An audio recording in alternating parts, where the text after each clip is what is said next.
Mesdames et messieurs, soyez les bienvenus sur la radio-télévision nationale congolaise, spécialement à ce plateau spécial 6 avril. Vous vous souviendrez, le 6 avril 2023, 6 avril 2025, 2 ans déjà que le chef de l'État accordé justement une place spéciale au combat de Simon Kimbangu et de la prise de la conscience africaine. 2 ans déjà que cette journée est chômée sur toute l'étendue du territoire national.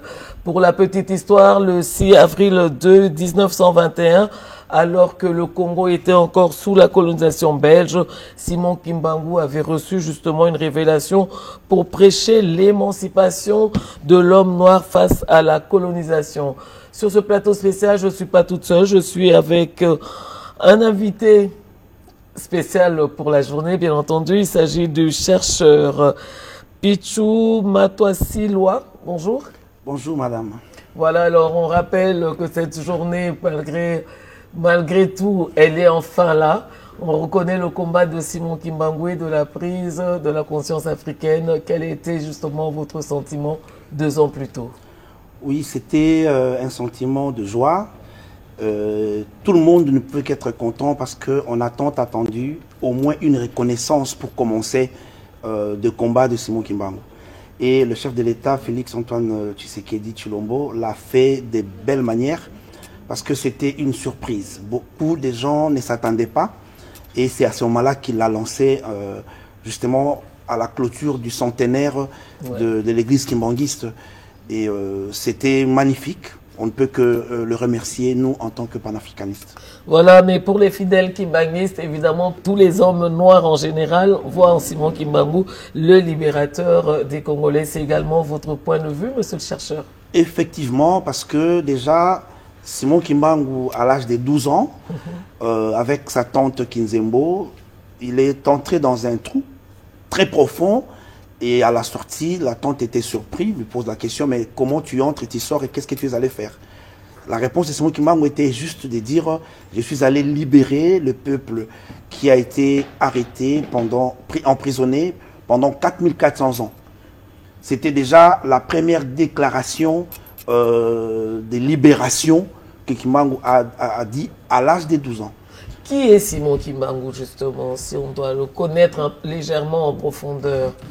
Simon Kimbangu, c'est d'abord Congolais qui est né du père Kouyela, de maman Louésie, en Kamba, précisément dans la province du Congo central.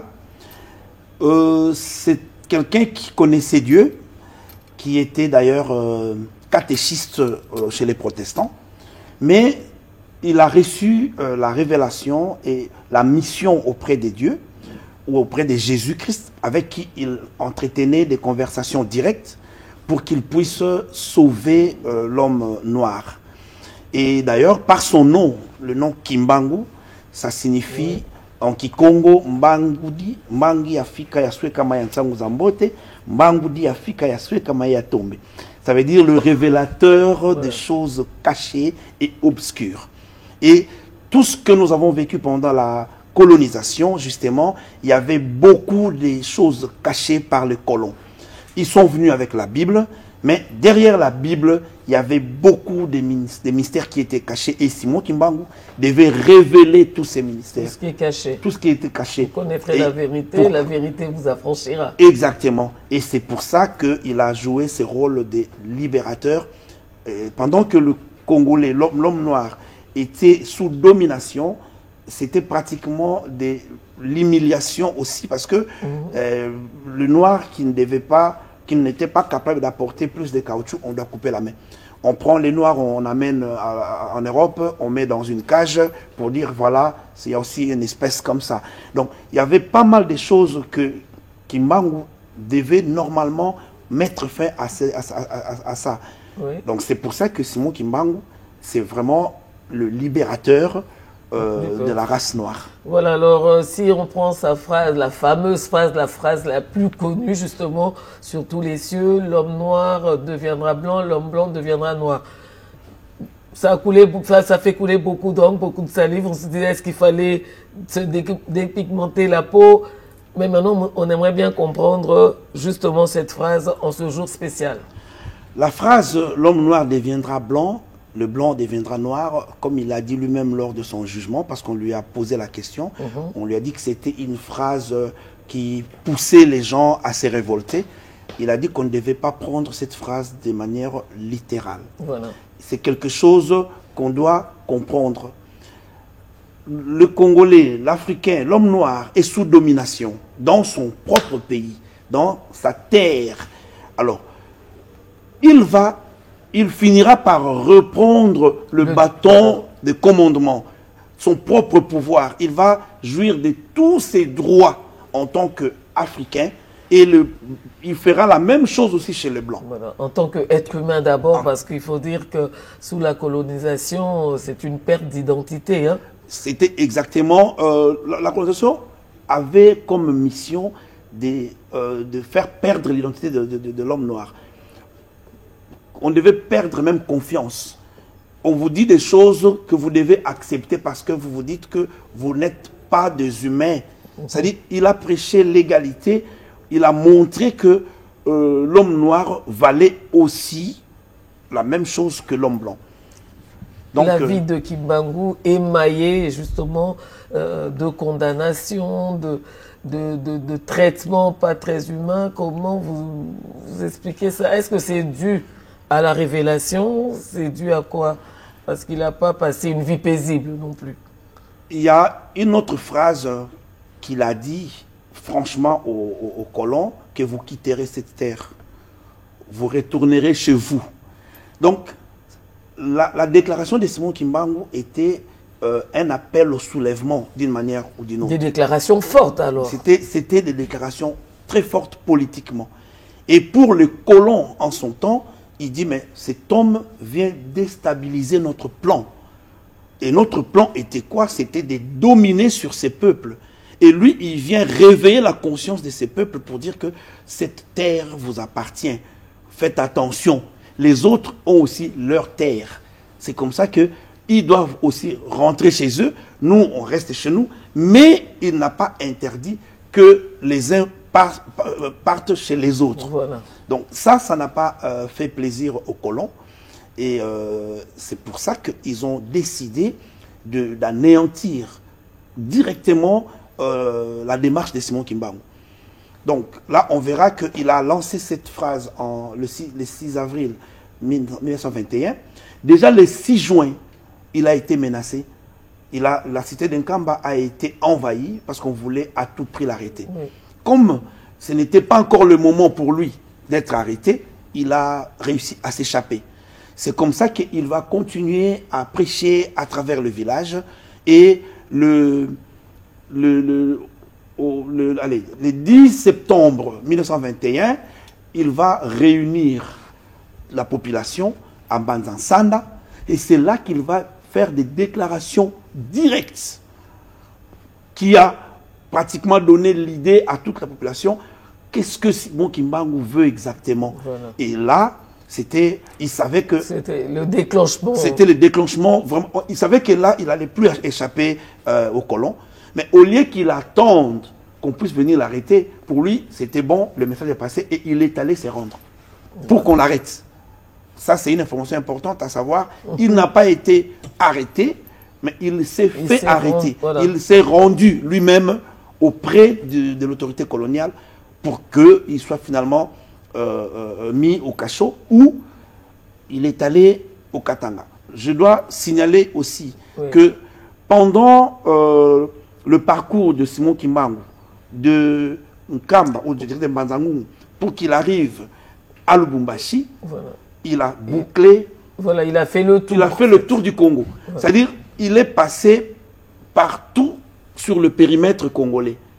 C'est comme ça qu'il a scellé le sort du Congo pour bien le libérer. Voilà, donc pas 1 centimètre du Congo, pas 1 kilomètre doit être perdu. Donc, et on rappelle un peu, si on se rallie à l'actualité que la République vit en ce moment, emprisonné pendant 30 ans de guerre également. Heureusement pour nous, aujourd'hui nous avons la révélation que le Congo a été scellé par Simon Kimbangu. Aujourd'hui, vous, en tant que chercheur, il existe justement la semaine culturelle de la conscience africaine. Peut-on en savoir un peu plus sur cette semaine? Nous avons mis en place une semaine culturelle de la conscience africaine pour pouvoir mettre un peu du contenu qui justifie la décision importante du chef de l'État, parce que on a reçu pas mal de questions. Pourquoi le 6 avril sommet pays alors que c'est la date des kimbanguistes? Voilà. Et nous avons mis en place la semaine culturelle pour montrer à travers les arts, la littérature, pas mal ce sont des portes ouvertes à tous les Congolais ou c'est à tous les Africains. Tous les Africains d'abord. Oui, oui, exactement. À tous les Africains, pas que les kimbanguistes. Nous, dans CQCAF, c'est-à-dire la semaine culturelle de la conscience africaine, nous évoluons dans un cadre extra-religieux. C'est-à-dire, tout ce que... Voilà, nous ne représentons pas l'église kimbanguiste. Nous sommes des chercheurs, nous sommes des panafricanistes et nous voulons expliquer le bien fondé du combat de Simon Kimbangu. L'homme qui était dominé, qui était humilié hier, aujourd'hui doit reprendre sa place. Et il y a toute une démarche. Il y a toute une démarche à mener. Et à travers notre semaine culturelle, nous essayons de donner pas mal d'informations pour que les gens comprennent que les combats de Simon Kimbangu n'est pas un combat de kimbanguistes croyants, mais parce que nous sommes tous des kimbanguistes. Voilà. Nous sommes des kimbanguistes convaincus. Ça veut dire que nous adhérons à la vision de Simon, de Simon Kimbangu. Il faut terminer la phrase. Ici je parle sur l'étiquette panafricaniste.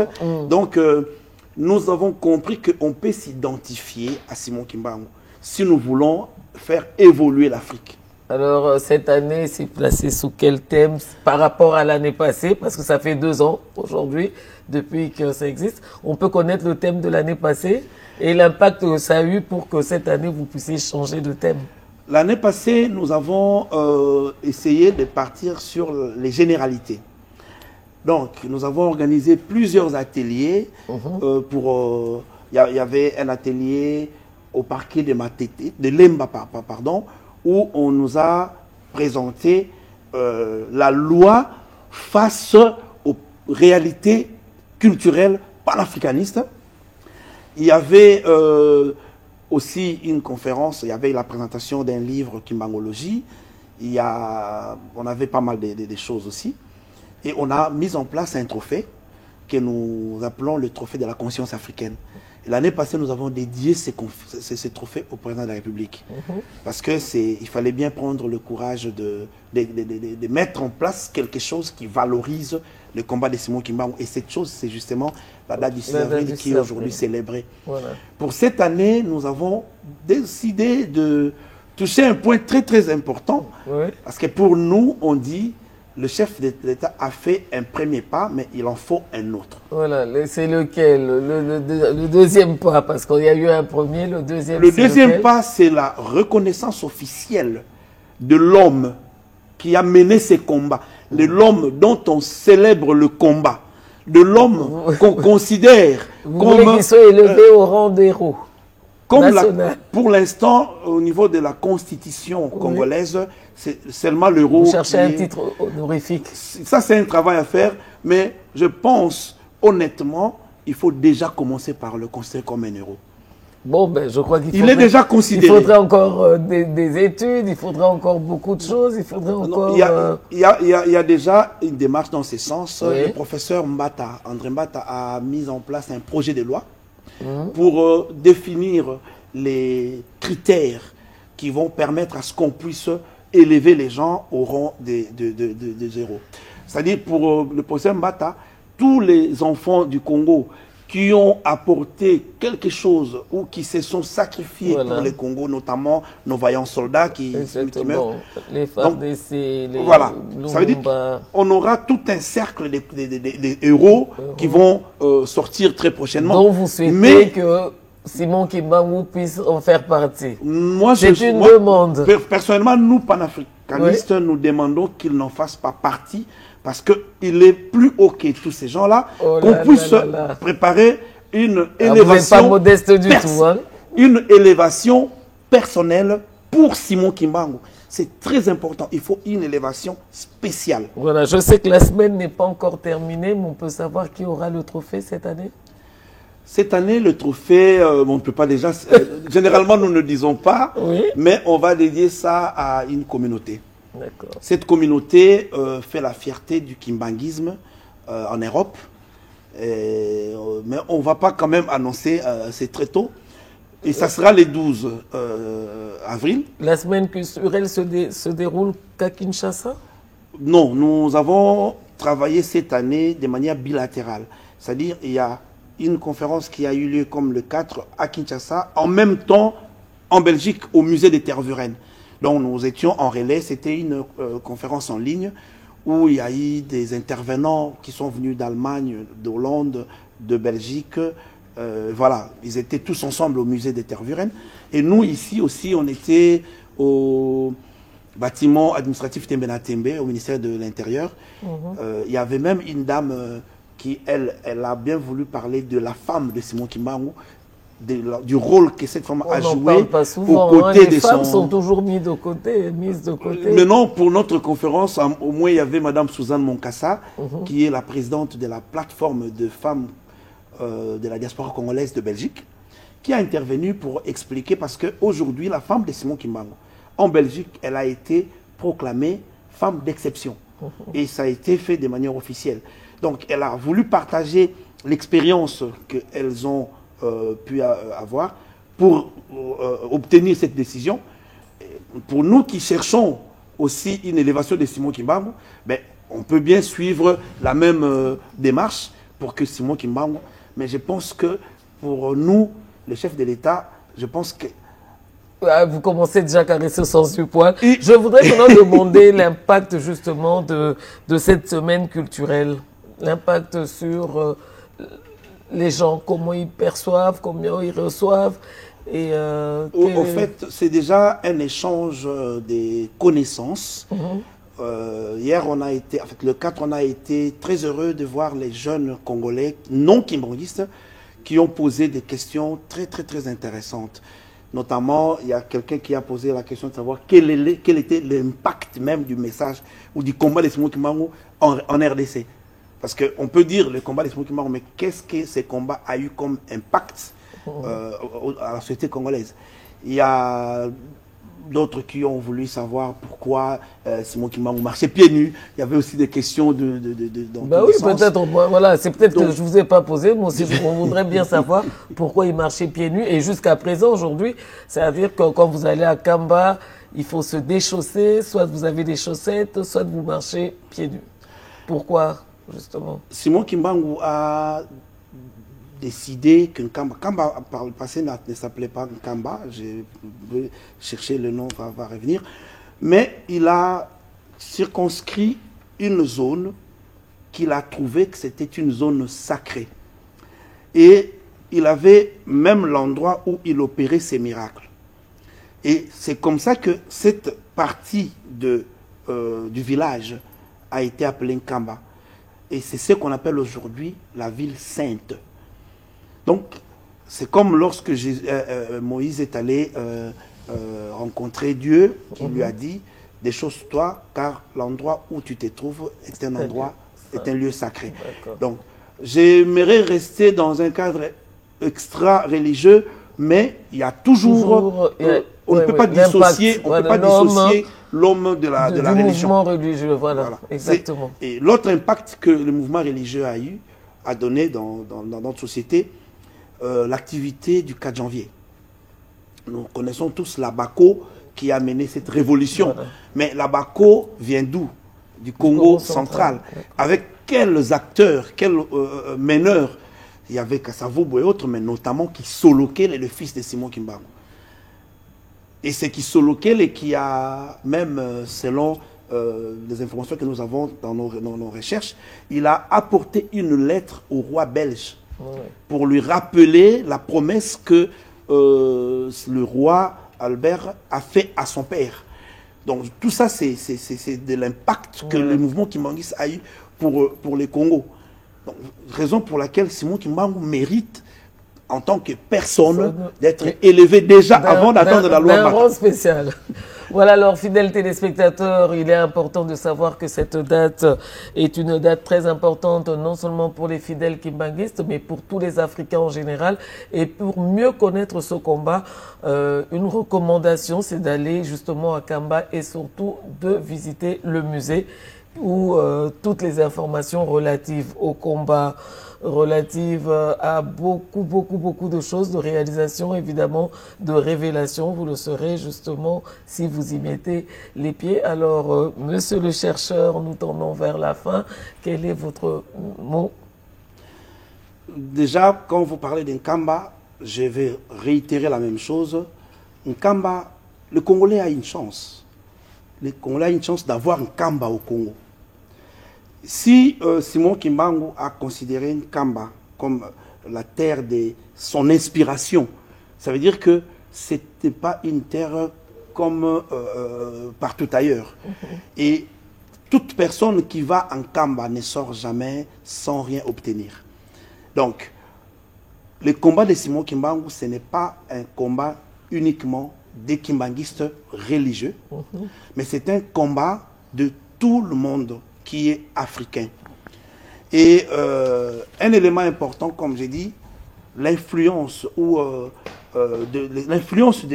du combat de Simon Kimbangu, je vais noter l'Insinsani, comme je voudrais bien l'expliquer, pas dans le sens des collectes pour faire une concurrence et obtenir le résultat pour réaliser un projet, mais c'est plutôt le Tsinsani comme un modèle de développement socio-économique.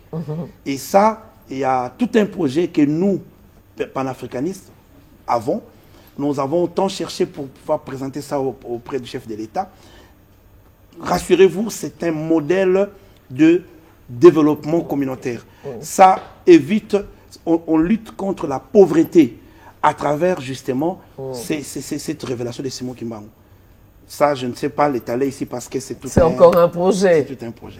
Voilà, alors, monsieur le chercheur, nous vous remercions d'être venu à la radio-télévision nationale congolaise. Fidèles téléspectateurs, je vous rappelle que le 6 avril 2023, 6 avril 2025 marque justement le 2e anniversaire de l'ordonnance présidentielle établissant le 6 avril comme une journée fériée en République démocratique du Congo en mémoire de Simon Kimbangu, père fondateur du mouvement religieux, le kimbanguiste.